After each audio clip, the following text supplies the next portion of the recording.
요즘 아주 시끌시끌합니다. 저도 뭐 보고 싶어서 기사를 본 건 아닌데 너무 많이 여기저기 튀어나오다 보니까 저도 모르게 보게 됐습니다. 이 티몬 위메프 사태가 여기저기 현재 일파만파 커지고 있고 피해자도 뭐 기하급수적으로 늘어나고 있죠.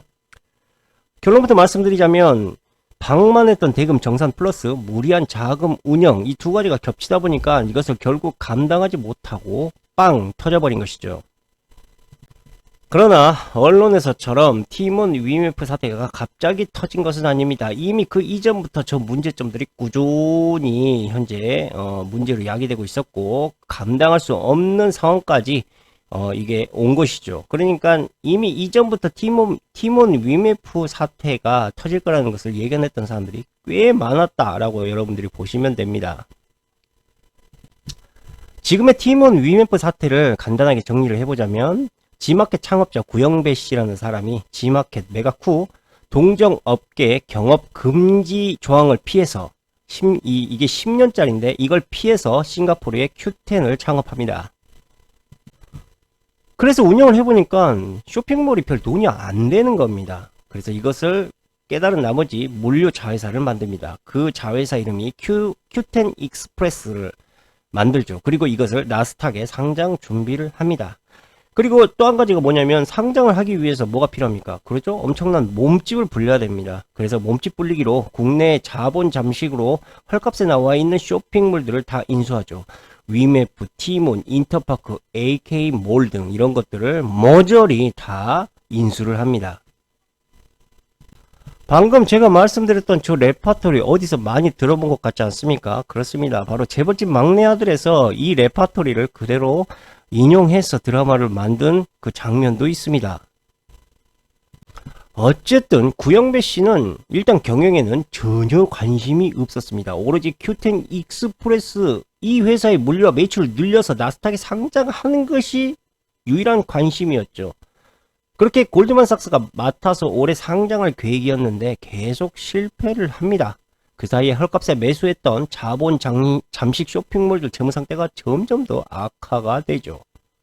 이렇게 위메프 티몬이 이미 올해 6월부터 현금 부족으로 입점업체들의 대금 지급 지연이 발생되기 시작했고 이때부터 하나둘 눈치 빠른 사람들은 이 회사의 현금이 부족하고 이 회사의 현금이 돌지 않는구나 라는 것을 깨닫기 시작합니다. 그러자 티몬에서 한 달 뒤 방송하는 선결제 상품권을 무려 10에서 8%까지 할인해서 고객의 돈을 챙겨서 대금 지급 처리를 해버립니다. 그런데 이것도 한계에 달해서 결국은 감당이 안 되는 거죠. 이런 식으로 사기를 쳐도.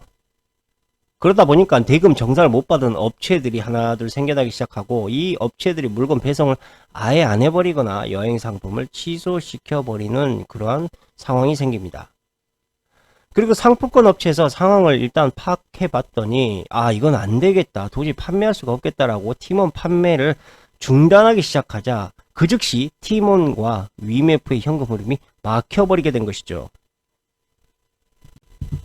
결국 개쫄린 구영배 회장이 입국을 합니다. 그래서 상품권 사장들을 일단 만나고 나 한번 믿어봐. 상품권 좀 풀어줘. 나 믿고. 뭐 지금 이런 상황인 거고 상품권 현재 판매 중단으로 TMF 현금 흐름이 만약에 구영배 회장의 설득이 빗나가고 만약에 흐름이 막히게 되면 셀러들과 쿠폰업체 미정상금만 거의 수천억의 엄청난 자금 난이 겪게 되고 이것은 어떻게 되겠습니까? 결국 연쇄부도로 흘러가게 되겠죠. 그런데 티몬 위메프 사태는 이미 티몬의 직원들도 알고 있을 정도로 공공연한 비밀도 아니었습니다. 실제로 티몬 직원의 수첩을 발췌해본 결과 7월 15일부터 일단 환불이 안 된다 이렇게 나와 있고 컨트롤 타워 부재, 정상화 어려운 판단, 기업 회생 고려해야 된다 이런 이야기도 나와 있고요. 7월 말 정산하고 계획을 주겠다. 그런데 이것이 불가능할 것 같다라는 내용까지 해서 결국은 이 티몬이 더 이상 경영으로서 유지되기가 매우 어렵다라는 것을 이 직원의 수첩에 나와 있을 정도로 이것은 아주 심각한 상황이었고 왜 이제 와서야 구영배 회장이 이러한 현재 설득에 나서고 있는 건지 이것도 솔직히 좀 의심이 간다. 한마디로 이 사태 본질적인 핵심은 플랫폼 기업들이 무자본 플레이를 할 수 있는 거래대금 정산 방식에 대한 허점이 엄청나게 크다. 그러니까 쿠폰이라든지 상품권에 대한 문제로 일단 돈을 미리 땡겨올 수 있다는 것 하나만으로도 엄청난 문제점이 될 수 있기 때문에 이건 반드시 이것은 개선을 해야 된다. 그리고 또 한 가지, 무리한 욕심으로 인한 과도한 부채 경영, 이 모든 것도 결국은 바로 거래대금 정산 방식의 허점으로 인해서 거품처럼 커진 그러한 껍데기 기업들이 성장할 확률이 매우 크기 때문에 이 부분도 분명히 한몫을 했을 것이다.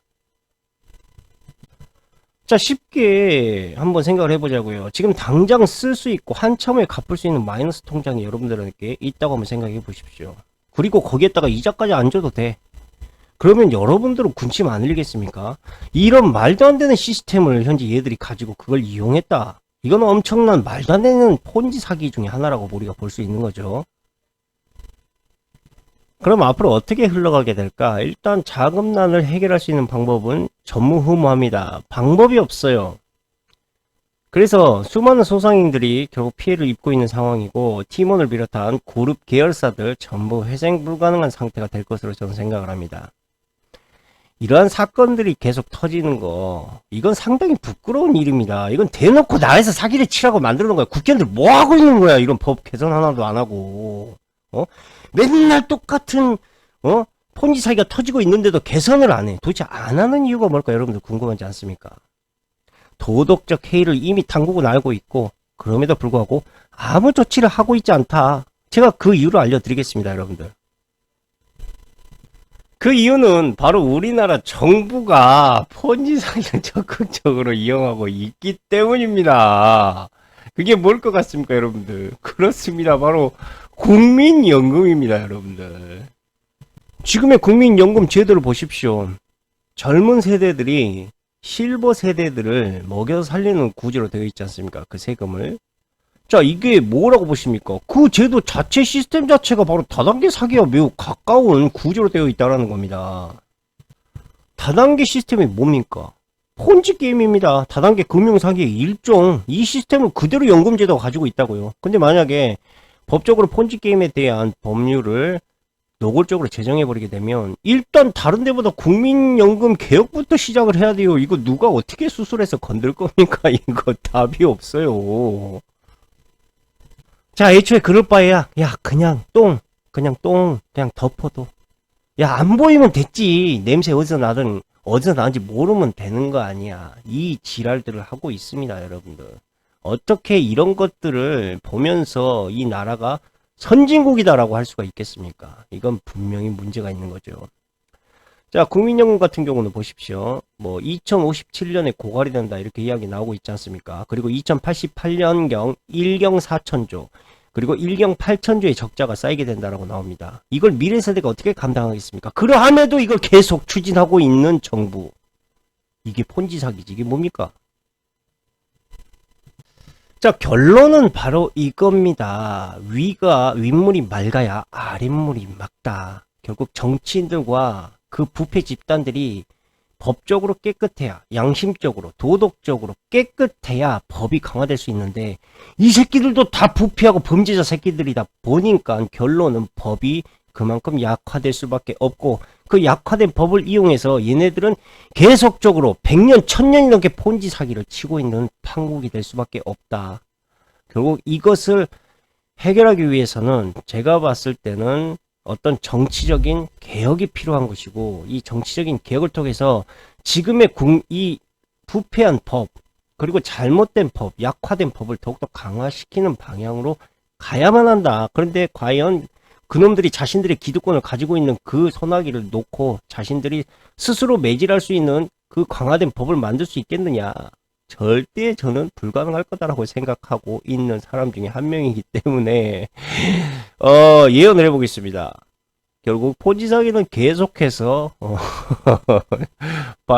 계속해서 일어날 수밖에 없기 때문에 여러분들이 정신을 바짝 차리고 또한 폰지 사기를 당한 이유는 가장 원초적이고 쉽습니다. 뭐냐면 바로 우리가 금융적 지식이 부족하기 때문에 폰지 사기를 당하는 거다. 이 폰지 사기의 가장 근본적인 이유를 딱 하나만 말씀드리자면 욕심을 부리지 마라. 그리고 나에게 큰 이익을 줄 수 있는 시스템은 자본주의에 없다. 예를 들면 은행 이자보다 무려 뭐 3배, 4배, 5배를 더 주겠다라는 거 100% 폰지 사기다. 이렇게 생각을 하시고 그 기준을 잡으시고 보시게 되면 여러분들이 충분히 이 폰지 사기를 피해갈 수 있을 것이다라고 제가 말씀드리면서 오늘 방송은 여기서 마치도록 하겠습니다. 감사합니다.